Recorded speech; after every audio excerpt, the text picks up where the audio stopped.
This is the IELTS listening test. You will hear a number of different recordings and you will have to answer questions on what you hear. There will be time for you to read the instructions and questions, and you will have a chance to check your work. All the recordings will be played once only. The test is in 4 parts. At the end of the test, you will be given 10 minutes to transfer your answers to the answer sheet. Now turn to Part 1. Part 1. You will hear a woman booking a room for a party at a community centre. First, you have some time to look at questions 1 to 4. Listen carefully and answer questions 1 to 4. Hi, good morning. My name's Pete. How can I help you? Hi, my name's Maria Lincoln. I understand you hire out rooms in the community centre as venues for parties? Yes, we do. We've various sized accommodation. It depends on what you're looking for, really. We're looking to hold a party, a children's birthday party, and we need a room that will hold about 70 people, with space for a small disco area, games, dancing, and food. Well, we have a large room, and it would certainly hold at least 100 people comfortably. It's used a lot for parties and things like that. That sounds as if it might be suitable. I've tried various venues, and they're either booked up or they don't hold enough people. Can you tell me when you were thinking of holding the party? I know it's short notice, but we wanted to hold it Saturday week. That's September 15th. Let's have a look. Yes, you're in luck. The Mandela suite is free then. I'll just write that down. Mandela.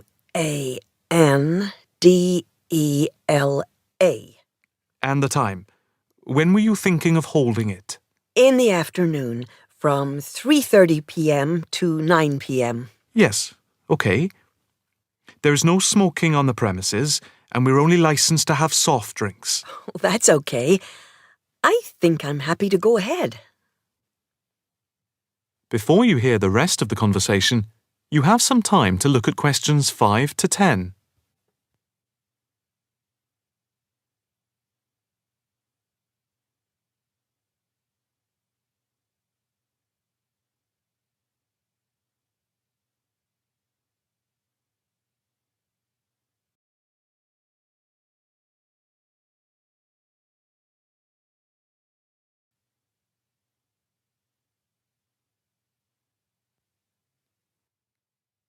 Now listen and answer questions 5 to 10.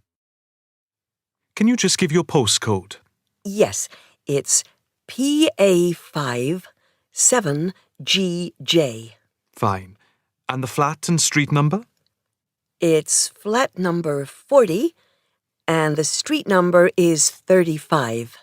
Okay, so that's flat 40, 35 Beaches Street. Yes, that's right. And a contact number? My landline is 223279 with the code. But I'll give you my mobile number, which is 07897 293381. Okay, 293381. Can you tell me how much it will cost? It's quite reasonable, actually. It's £115 for the hire of the room, with tables and chairs. But if you want to hire disco equipment, we've got a basic system with speakers and other equipment for £25. But there is no technician around in case anything goes wrong. And of course, it's optional. That would save us carting something from home, but maybe we should bring a spare sound system just in case. We've never had any problem with the system, but you might not want to take any chances. What about catering? Well, we had thought of getting everyone bringing something. We have someone who can do catering for £9 a head, including the cake if required. That's handy, but It's a lot, as we have a fairly tight budget. So, you want to go ahead with the booking? Yes, certainly. OK. I need to take a deposit of £30, which is refundable.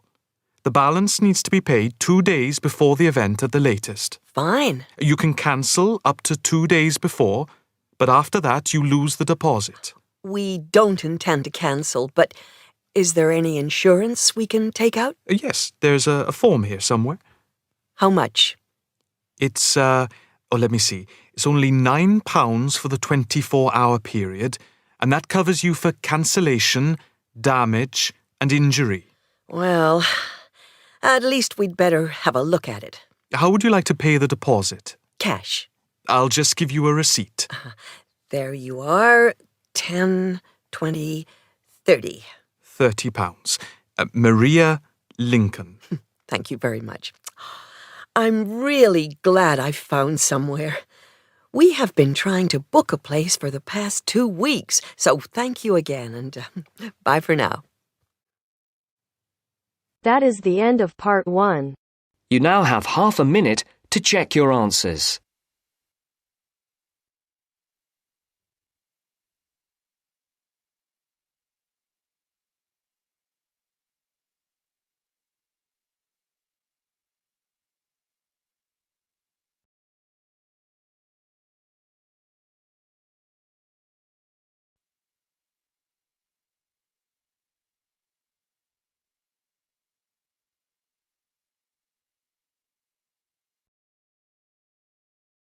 Now turns to part 2. Part 2. You are going to listen to a conversation between 2 students about preparing a questionnaire as part of an essay assignment. First, you have some time to look at questions 11 to 14.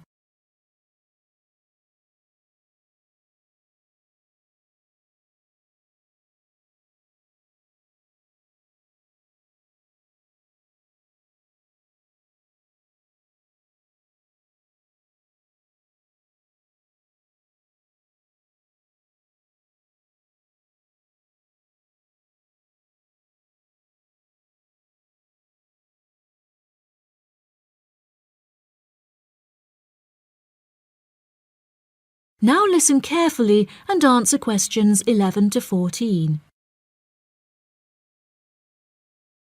I've never written an essay of more than 1,500 words before, Anne. Me neither, Mark, and it scares me. I wouldn't worry. We'll just have to pretend it's 4 essays of 1,500 words and join them together. It says here in the assignment notes Dr. Brightwell gave us that we're to write between 5,000 and 6,000 words on some aspect of students' attitudes, backed up by our own research, which we present in the form of tables, graphs, charts or whatever, and supported by reference to the list of books she gave us. Oh, I didn't realise there had been so many social science books written about students. Oh, yeah. There are a lot. And the questionnaire? Yes. We have to prepare a questionnaire to gather our own data for the graphs, etc., and hand it in to Dr. Brightwell in draft form in 2 weeks' time. 2 weeks? That's what she said, and what it says here. She says that it's better to have it checked before we go on to collect the information and start the writing. Suppose she's right. We'd better get started then. But she didn't say how we were going to put the questionnaire together. Does it say anything in the notes?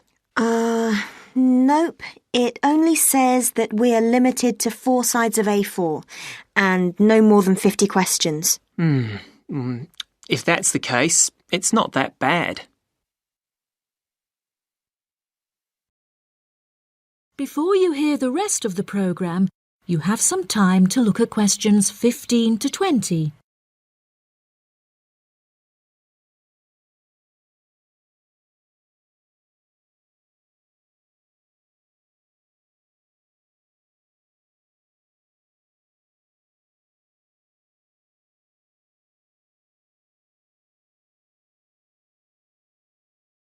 Now listen and answer questions 15 to 20. So, How are we going to do it? Well, first we need to know who we're aiming it at. Then decide how many questions we're going to ask. I think we could have about 40 questions maximum. I don't think there's any real need to go up to the 50 limit. And I think we should keep the questions themselves very simple. Don't worry. In my case, they will be. We could have a mixture of question types like multiple choice questions, yes, no, and agree, disagree, with boxes for people to tick. If people are asked to write down anything, it's unlikely they will fill it in. So, are we going to give this questionnaire out to people to hand in, or are we going to just stop and ask them around the campus or on the street? I don't really know. Did she say anything about this? No, she didn't. And there is nothing in these notes she gave us either. I think we ought to give them out. OK. Anyway, it won't affect the way we design the questionnaire. We're both doing it on different subjects, but there's nothing wrong with pooling our ideas about the mechanism of the questionnaire. No, none. What are you doing your project on? I've been thinking about doing something around the subject of how aware students are of world affairs. People think that we're all up to date, but I very much doubt it. It would also be interesting to compare students in different years. And you? I'm doing something on health and sport and whether students are more or less active since they came to university. Oh, sounds interesting. As the questionnaires can be anonymous, I'll fill in your first questionnaire for you. But I'm sure you won't be surprised by my answers. Somehow, I don't think so. I suggest we put together about 20 or 25 questions each and then meet tomorrow or the day after and compare them. Are you going to type yours up? Yeah, then I can come round to your place and we can work on them. You've got a laptop, haven't you? Yes, and I've got some new design software so we can play around with the layout. Brilliant. Are you any good at doing charts and things? I know how to do simple things on the computer, but we'll sort something out. OK. I feel much better about all this now. It doesn't seem quite as bad as I first thought. No, don't worry, we'll get it done. That is the end of part 2. You now have half a minute to check your answers.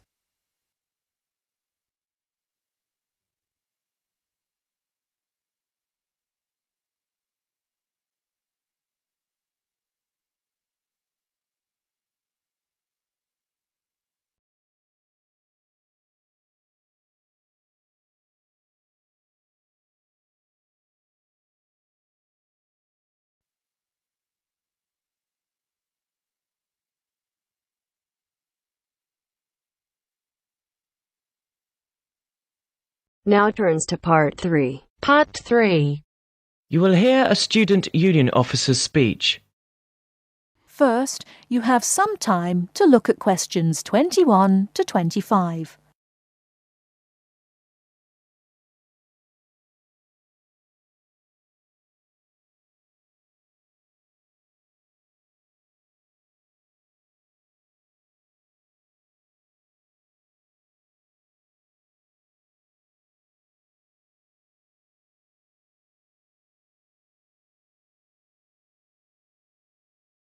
Now listen carefully and answer questions 21 to 25. Hi there. May I wish you a very warm welcome to Ealing College, and more especially to the Student Union. The Student Union is run by 4 sabbatical officers, of which I am one.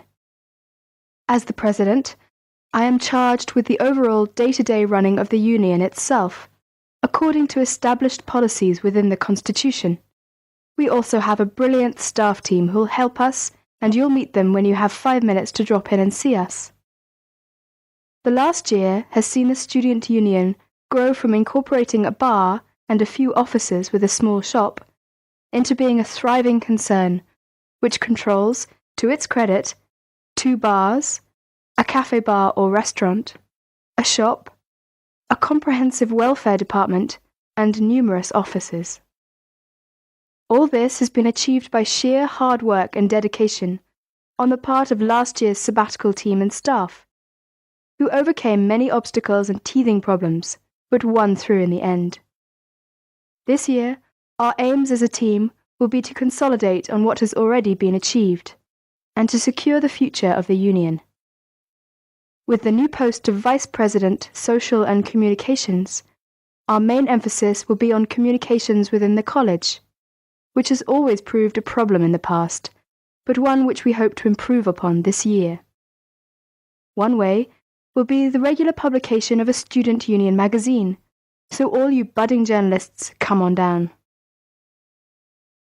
Before you hear the rest of the talk, you have some time to look at questions 26 to 30.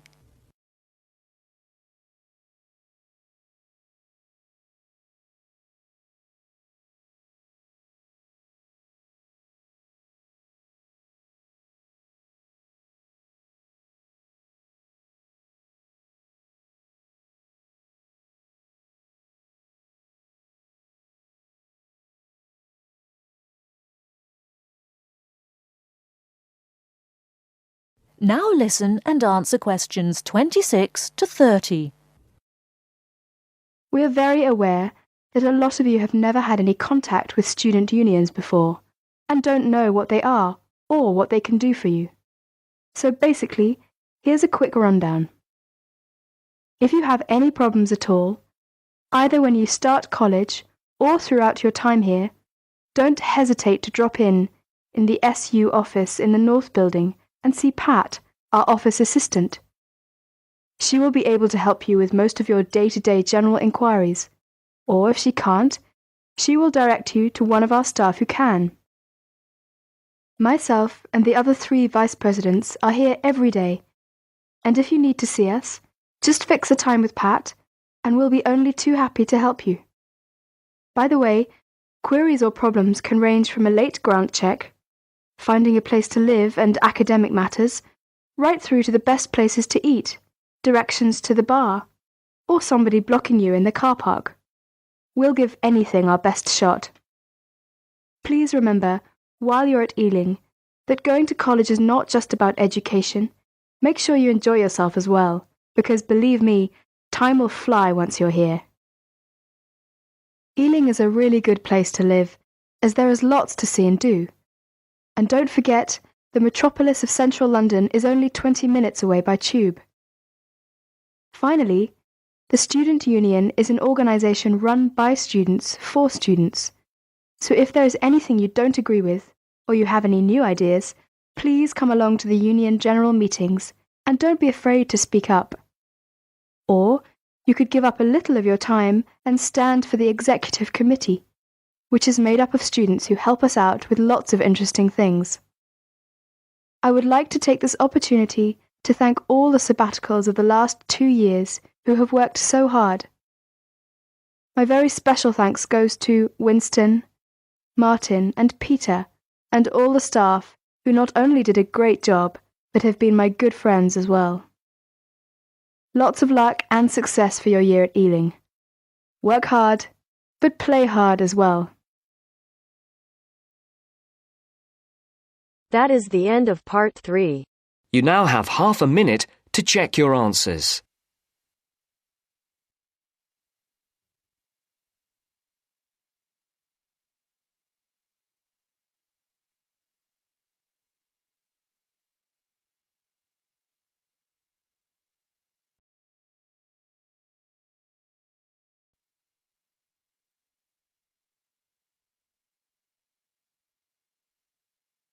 Now turns to part 4. Part 4. You are going to hear a lecture on life at work, which is being given as part of a series of lectures on productivity and work practices. First, look at questions 31 to 35.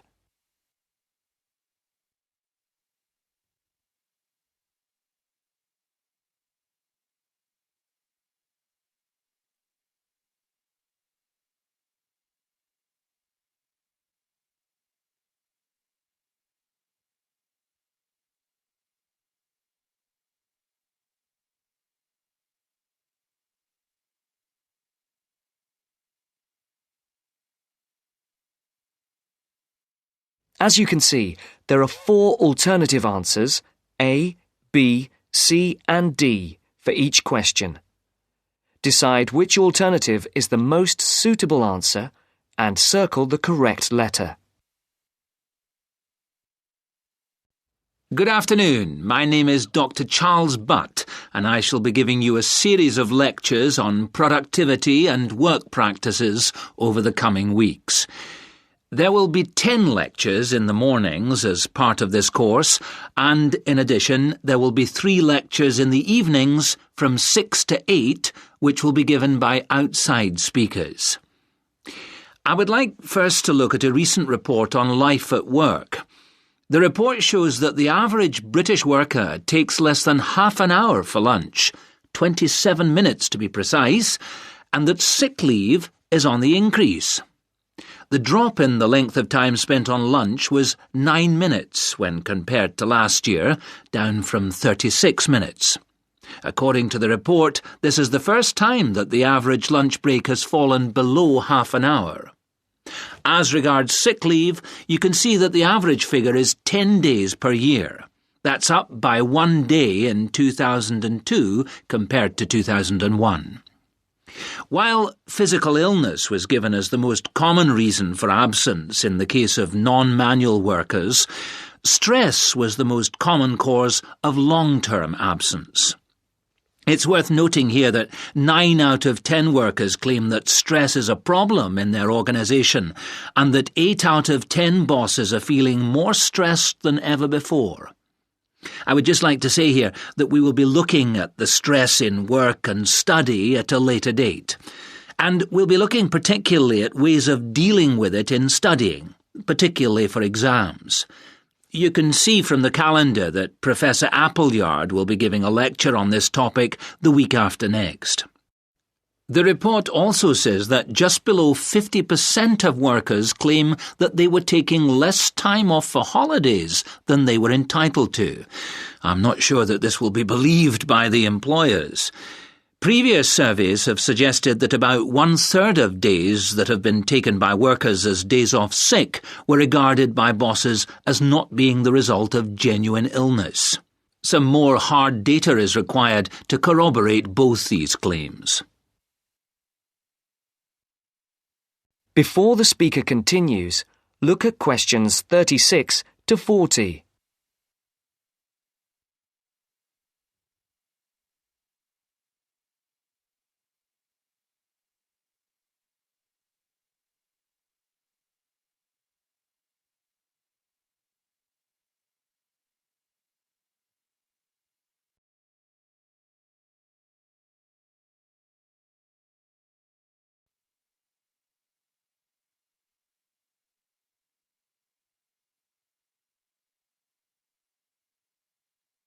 As you listen, answer questions 36 to 40. All this suggests that employers are driving their workers too hard. The effects of overworking mean that workers are now being stretched beyond their limits, both physically and mentally. This is borne out by the increase in sick leave. However, looked at from the employer's point of view, the picture may not be the same. Employers say that workers protest too much, but bearing in mind the data about the number of bosses feeling much more stress than before, we need to think about this carefully. It's interesting to note that productivity has gone up in many areas of industry. In 2001, the local car plant had one of the sharpest increases in average productivity, with the number of vehicles per employee rising by over 30% a year. A new assembly line came into operation at the beginning of 2002, affecting productivity, which increased to the 100 vehicles per worker mark by the end of the year. This is a stunning achievement for an industry which was not long ago considered to be collapsing. It would be interesting to do a survey of the work life at the plant.